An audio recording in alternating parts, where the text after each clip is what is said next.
Hey guys, so on this channel I talk a lot about the composer-performer relationship and composer-performer collaboration. And I think lately I've talked a lot about composers and what composers should ask of performers and how and why. And I think the opposite video is in order because it is a symbiotic relationship. It's not a one-sided thing where the composer asks everything of the performer and the performer just does it. And I think it's really important for performers to know what they should be expecting and what are expected of them. So obviously, performers, the biggest thing is to perform the music to the best of your ability. However, along with that, I think particularly in a composer performer like new work collaboration, but also in something that's been premiered before, it's really incredibly important to give the composer feedback. And yes, sometimes the time frame is very difficult and you don't have time to really give feedback in the process of rehearsals. But that's where like a post-mortem email where you like go through everything and tell them what you liked, what you didn't like is really, really helpful.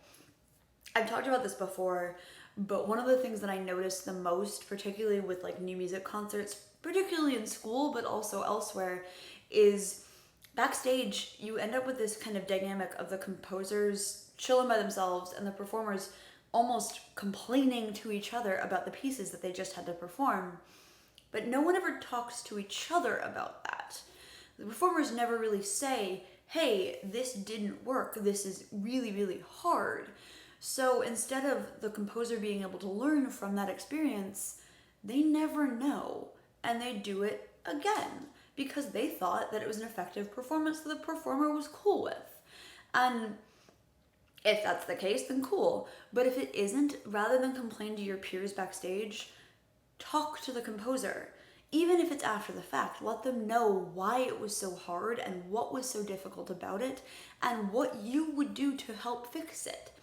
Obviously, you're not being asked to rewrite the piece, but if you have insight into what will make it better for the next person or the next time they write for your instrument, that's incredibly useful information, and I don't know why we aren't telling composers that.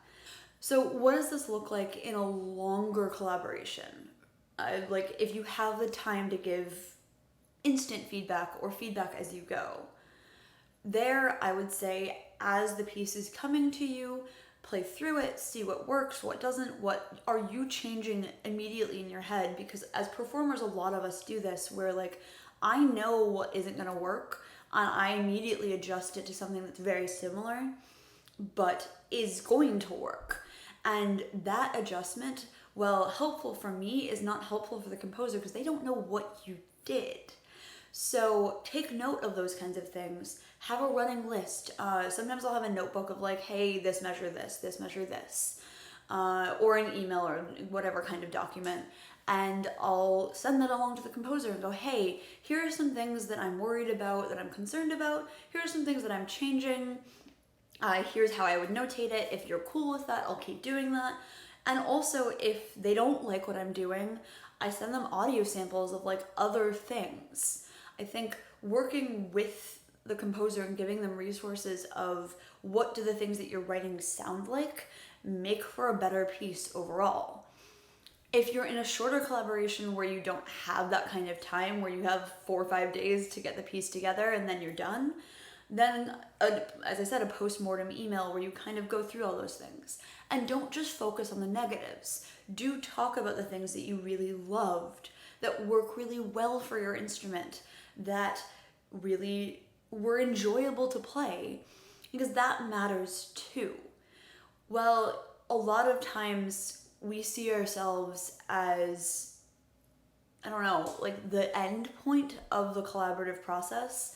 These pieces don't necessarily end and die with us. They in fact shouldn't. That's not the goal.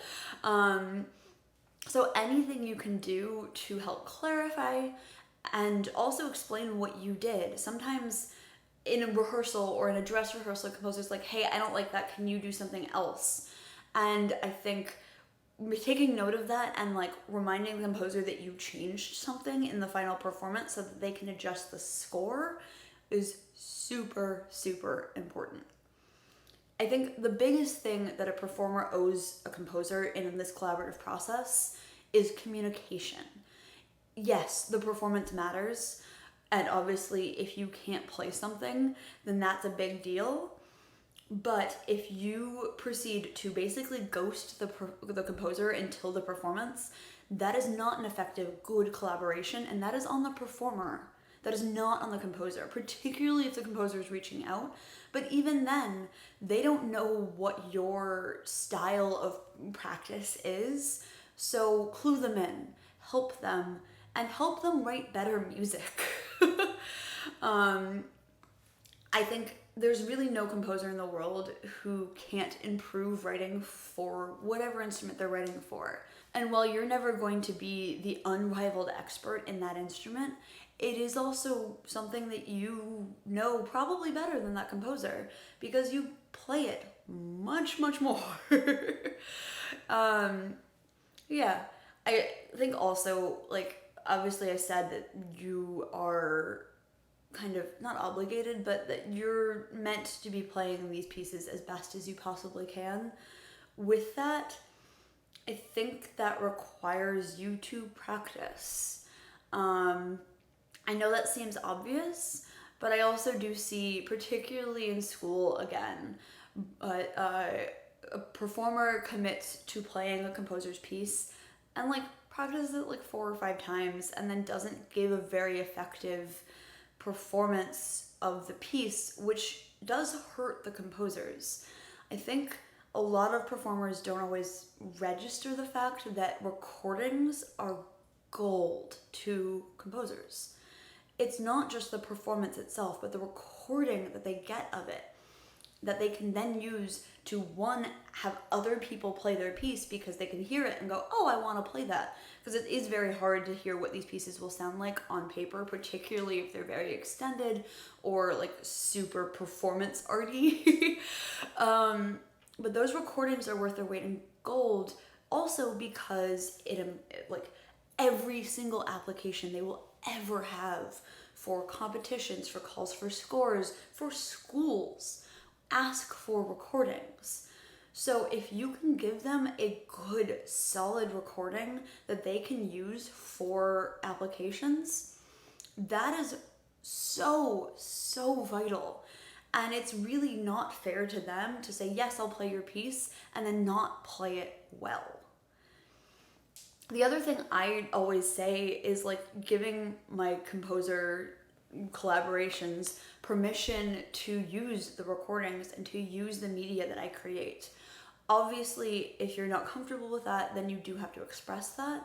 But I think that's something to keep in mind is like if you end up in a situation where you're not comfortable releasing the recording, that's fine and that's your prerogative, and don't ever be forced into releasing a recording that you don't like. But do know that these recordings are incredibly important, and it's really, really, really helpful to composers if they can use them. For me, I always try to record it like video and audio so that I have them as many options as physically possible.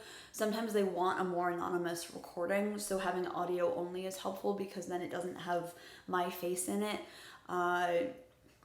It's harder to tie back to the composers and everything like that because sometimes these competitions are anonymous. But yeah, it's like there's really one thing that I think performers are really obligated to do in these kinds of collaborations, and that is communicate.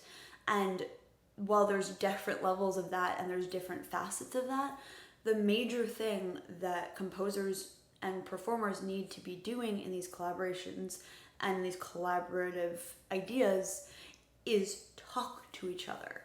And I find that composers are better at that than performers are. And so as a performer, you need to figure out the language that your composer speaks and help them translate that into your language, into your instrument's language, or yours yourself. Like the language that you read, because that's going to create the best collaboration possible. And if you manage to do that, one, you create incredible relationships that can help you so much in your career. Trust me, like the composers that I work with regularly are incredible people who help me so much. Like, you guys know who you are, and you mean the world to me.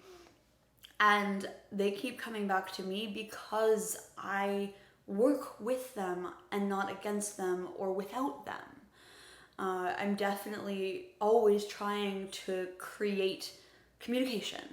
And that's the thing that I always think about. And it's the thing that I always want to emphasize with performers is talk to the composer. Don't just complain about it, talk to the composer. Because 95% of the time, they're going to be willing to help you. And they're also going to be willing to adapt to you because, again, you know your instrument better. So I don't think this was anything new. I think I've talked about this 1,000 times. But I always like to kind of come back to these sort of things because they are so important. And yeah, if you like this video, give it a like. If you're new here, subscribe. And I will see you guys next week. So, what does this look like in a... Shut up, you.